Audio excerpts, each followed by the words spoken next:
guys, how's it going? Good? Fantastic. Awesome. Yeah. You obviously just opened the main stage at Reading Festival. How does that feel? People keep asking me that. I keep trying to find a really quirky word to describe it, but there isn't one. So yeah, it was amazing. It was really, really good. Yeah. Any sort of pre-show nerves this time round for this one? I think because it was Reading and it's going to go. Some of it's going to go on TV and stuff. There was a lot of pre. Okay, not for you, for me. Just wanted to get on with it. Well, the last week has been the longest week ever because I've just wanted to get on stage. I think that's a split I found, like, talking to bands who have opened the main stage before, like, half of them want to just get on with it, the other half are, like, sort of kind of nervous running into it, like, not really looking forward to it. But, so you were in the former, you were in the latter sort of thing. Nice one.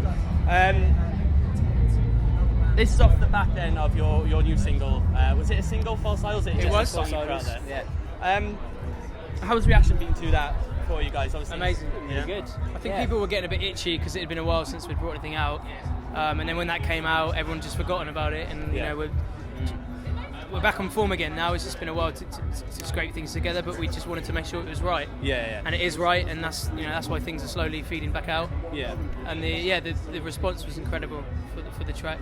And it's a really strong track in our eyes, it was one to put out. Yeah, definitely. And that was recorded in your own studio back in Milton. Just in my bedroom, in my 3-bedroom semi-detached house. Everything, Tim's recorded everything. I've done all the videos. So that's pretty cool. So it must be pretty cool to have your own sort of. It's very, very stressful. Makeshift, really. It is, Yeah, everything's kind of kept in-house at the minute. So we've got management that work very hard for us and do a fantastic job.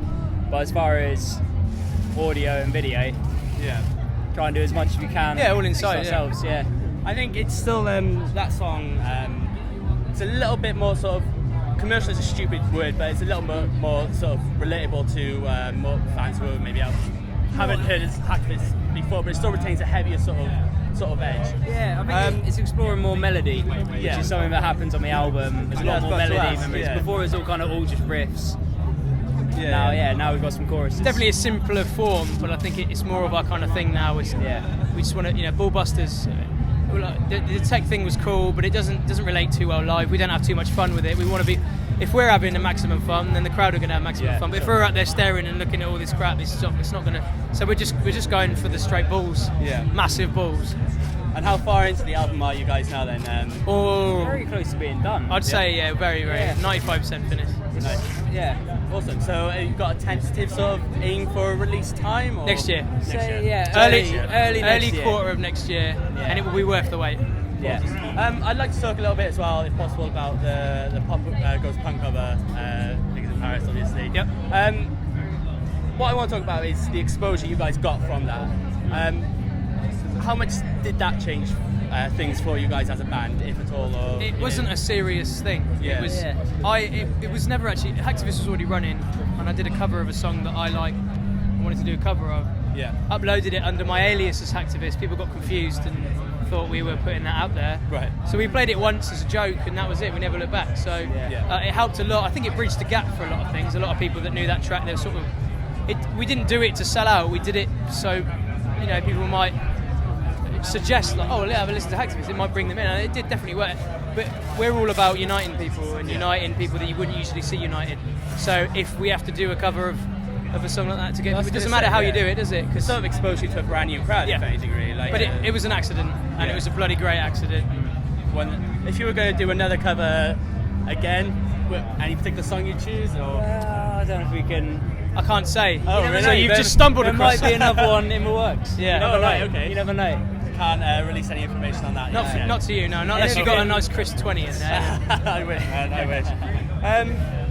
As a 50. £20. At 50. Times 5.